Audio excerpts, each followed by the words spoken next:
बीमार रहती थी और मोटर वाइनिंग से हमारा गुजर बसर अच्छा नहीं चल रहा था। आर्थिक स्थिति बहुत अच्छी नहीं थी। कई बार दादी जी की दवाई लाने के लिए अगर पैसे लेने पड़ते थे, किसी से उधार मांगना पड़ता था। आर्थिक स्थिति बहुत अच्छी नहीं थी।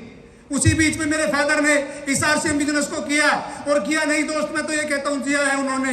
केवल 7 साल किया है, और सीखते हुए जब उन्होंने सिस्टम को किया तो वे रॉयल्टी मुकाम पे पहुंचे, टेक्निकल पे पहुंचे, तो सिस्टम की हाईएस्ट जो लेवल रहा उनका रूबी लेवल पे पहुंचे। और जब रूबी लेवल पे पहुंचे तो एक अच्छी इनकम, लाखों रुपए महीना की इनकम इस सिस्टम में आने लगी, और दुनिया की सारी खुशियां हमारे परिवार में आ रही थी, और ये दुनिया बहुत जबरदस्त लग रही थी, अच्छी दिखाई दे रही थी।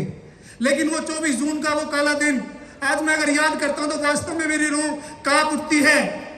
मेरे पिताजी पानीपत से आते समय एक रोड एक्सीडेंट में गुजर जाते हैं, और उस जो खबर हमें मिलती है तो मैं वो परिवार को मैं बता नहीं पाता, और मैं चाहते वहां जाके देखते हैं तो कुछ नहीं पाता, पता चलता पिताजी गुजर गए हैं।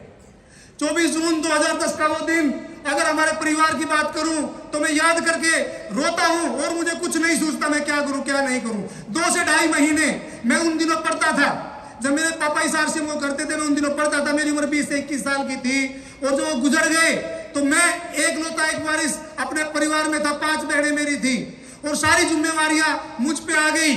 और मेरी मम्मी पूछती थी मेरे से, बेटा अब कैसे होगा, अब कैसे होगा? तो मेरे पास कोई जवाब नहीं होता था, और हम और हमारी बहनें और मेरी मम्मी बैठ के रोती थी।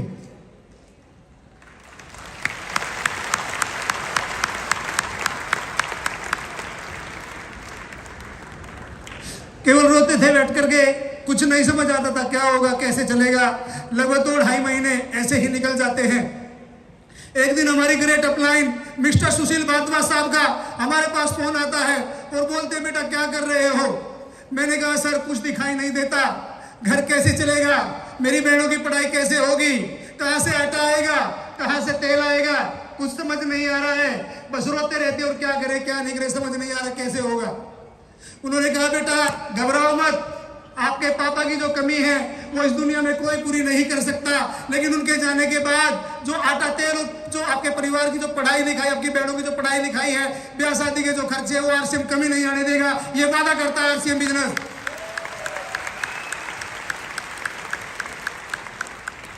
और तुम्हारे पापा कुछ ऐसा काम करके गए हैं कि अब भी लाखों रुपए महीना की इनकम आप लोगों के बैंक अकाउंट में आ रही है। जब उन्होंने ऐसा कहा तो भी विश्वास नहीं हुआ, लगता ऐसा कुछ हो सकता होगा, ऐसा बिलीव नहीं था। और ये बात मैंने अपनी मम्मी से जाके कही कि आज तो सर का फोन आया था, और वो बोलते थे कि आपके अकाउंट में भी लाखों रुपए महीना की इनकम आ रही है, क्या कुछ ऐसा हो सकता है मम्मी जी? उन्होंने कहा बेटा तुम्हारे पापा एक बात बोलती थी, मैं अक्सर मीटिंग में उनके साथ जाती थी, तो एक बात बोलते थे, अगर अपने बच्चों से सच्चा प्यार करते हो तो इस आरसीएम बिजनेस को जरूर कर लेना।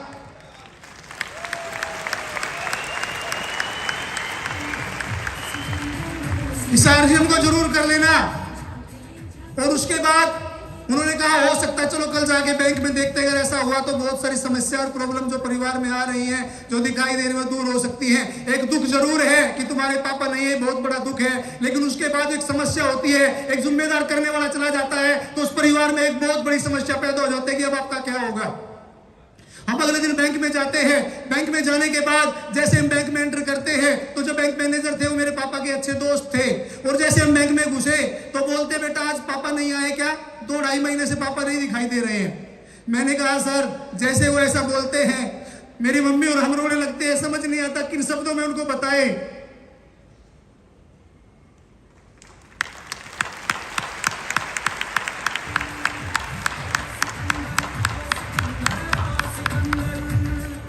फिर वो लोग हमें चुप कराते हैं, पानी पिलाते हैं, और बेटा बोलते हैं कि जो होना था, जो भगवान को मंजूर है वो हो गया है, लेकिन अब हम तुम्हारी क्या मदद कर सकते हैं। हम पानी पीते हैं, उसके बाद बोलते हैं सर एक बार हमें ये बता दीजिए कि हमारे सीनियर साथी बताते हैं कि अब भी लाख रुपए महीना की अर्निंग आपके अकाउंट में आ रही है, क्या पैसा अब भी सच में आ रहा है? तो वो अकाउंट चेक करते हैं, और अकाउंट चेक करने के बाद बोलते हैं हाँ बेटा अब भी तुम्हारे पापा के जाने के बाद लगभग 7 से 8 लाख रुपया बैंक अकाउंट में आ चुका है।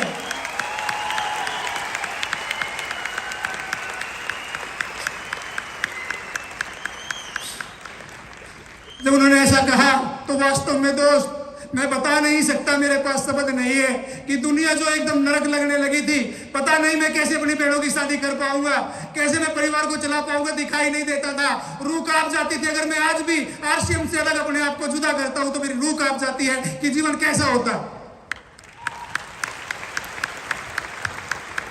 और उसी की बदौलत मेरी आज 4 बहनें, उनमें से एक बहन की मैंने शादी की है, उसके बाद मेरी 3 बहनें आज एमए और बीएड करके बीए करके, 2 बहनें मेरी आज हरियाणा सरकार में गवर्नमेंट जॉब में हैं, सेवाएं दे रही हैं। एक बहन जिसको मेरे पापा सपना देखते थे कि इस बच्ची को मैं प्लेयर बनाऊंगा, इस बच्ची को प्लेयर बनाऊंगा, उस समय मेरी बहन लगभग 4 से 5 साल की थी।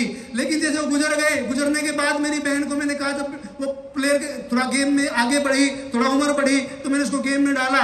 और गेम में डालने के बाद जो गेम की जरूरत होती थी, जो पैसे की जरूरत होती थी, जो आरसीएम में दे रहा था, उसकी बदौलत आज मेरी वो बहन सीनियर नेशनल में गोल्ड मेडलिस्ट है।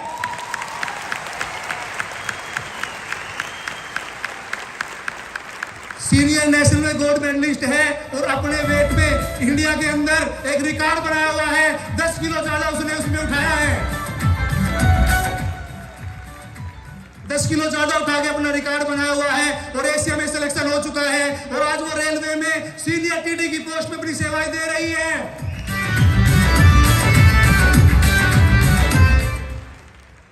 और दोस्त, उनके जाने के बाद आज मैं अगर आपको बताऊं, आज भी लाखों रुपए महीने की अर्निंग आ रही है। मैं अपनी बहनों की पढ़ाई पूरी करा पाया हूं, मेरी मैडम खुद मेडिकल स्टडी कर रही है, मेरे बच्चे अच्छे स्कूलों में जा रहे हैं और आज भी लाखों रुपए महीना की अर्निंग, गाड़ी, अच्छा मकान मेरे पास है। तो ये सब ताकत अगर मुझे मिली, जब सब खुशियां मिली है, तो आरसीएम की बदौलत है दोस्त, आरसीएम की बदौलत है।